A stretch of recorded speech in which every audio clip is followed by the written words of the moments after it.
Déclaration du comité laïque de coordination. Ce dimanche 21 janvier 2018, à travers tout le pays, nous avons été à nouveau des millions à nous être mobilisés pour que nos droits soient respectés, que notre dignité soit rétablie, que nous puissions recouvrer nos libertés. Nous avons donc été ce jour plus nombreux que le 31 décembre 2017 dernier à marcher avec nos Bibles, nos chapelets, nos rameaux pour réclamer la même chose.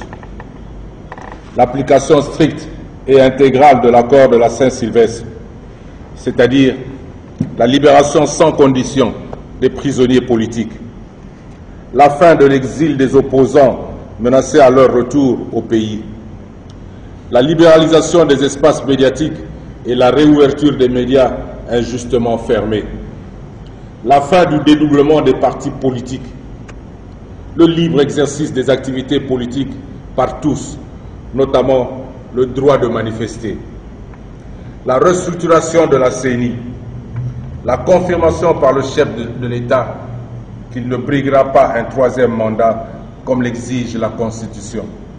Au-delà de nos différences religieuses, de nos appartenances culturelles, linguistiques, ethniques ou autres, nous avons démontré que nous étions déterminés à donner notre vie pour défendre nos droits, pour sauvegarder notre bien commun légué par les pères de l'indépendance, pour que le Congo se redresse, pour qu'il retrouve sa fierté, pour qu'une nouvelle jeunesse se lève, prête à donner sa vie face à ceux qui la prennent, pour que des hommes libres et droits luttent à nouveau sans peur face à la dictature, la corruption et le mal.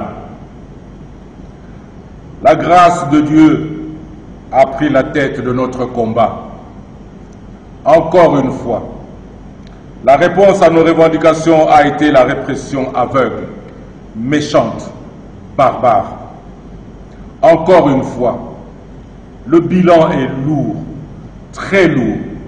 Une dizaine de morts, des centaines de blessés et d'arrestations. Grande est notre tristesse, immense est notre douleur. Notre premier message va aux familles de ceux dont la vie a été injustement arrachée à notre terre. C'est le cœur serré que chacun de nous, selon nos convictions, nous nous inclinons pour saluer leur mémoire et présenter nos condoléances les plus attristées à leurs familles et à leurs proches. L'histoire retiendra que ces hommes, ces femmes, ces enfants, aux mains nues, ne portant pour seule arme qu'un chapelet, une Bible, une croix, un rameau, ont été fauchés par des balles assassines et d'autres fils du Congo qui ont choisi le camp de la terreur et de la trahison du peuple pour servir la cause d'un régime refusant d'honorer ses engagements. Chacune des victimes avait un nom, une famille, une histoire et des projets que la barbarie a réduits au silence. Nous leur disons qu'ils resteront à jamais gravés dans nos cœurs et notre mémoire. Nous nous souviendrons à jamais des martyrs et héros du 21 janvier 2018, comme ceux du 31 décembre 2017 et du 16 février 1992, et de tant d'autres qui ont donné leur vie pour la liberté de notre pays. Ils ne sont pas morts, ils ne mourront jamais. Nous nous souviendrons de ces dates, de ces événements comme une boussole qui va guider nos pas vers plus de liberté, de justice et de démocratie. Notre deuxième message va à tous nos compatriotes et aux prêtres, religieux et religieuses, qui ont courageusement accompagné le peuple de Dieu. Il vit en eux l'âme du Congo.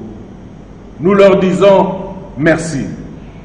Ils incarnent ce qu'il y a de plus noble dans l'homme face à la barbarie. À ceux qui croyaient que le peuple congolais n'est pas prêt à soutenir l'effort d'un grand combat, à subir la défaite et à capituler devant la dictature, à céder devant la peur et l'incertitude, à redouter les mauvais traitements, les arrestations et les humiliations. La mobilisation de ce 21 janvier 2018 a été la réponse à leurs doutes et à leurs interrogations. Face à la barbarie, les Congolais sont restés debout et plus déterminés que jamais. Notre troisième message va à ceux qui n'ont pas hésité à couper les réseaux sociaux pour perpétrer leurs crimes en cachette, à tirer à balles réelles sur la population, à lancer des gaz lacrymogènes. Nous leur disons, nous n'avons pas peur et nous ne ferons jamais marche arrière. Sans jamais céder à la tentation de tomber dans le cercle sans issue de la violence, de la colère et de la haine meurtrière, nous irons jusqu'au bout. Nous l'avons déjà dit, il n'y aura plus de répit pour la dictature du peuple congolais dans une crise aussi ruineuse qu'inutile. Le comité laïque de coordination demande ainsi au peuple de Dieu de rester mobilisé pour répondre à son prochain appel. Que Dieu bénisse les Congolaises et les Congolais. Que Dieu bénisse la République démocratique du Congo. Fête à Kinshasa le 22 janvier 2018. Pour le comité laïque de coordination, Thierry Landou Mayamba, Isidore Ndaiwel Enziem, Justin Okane. Je vous remercie.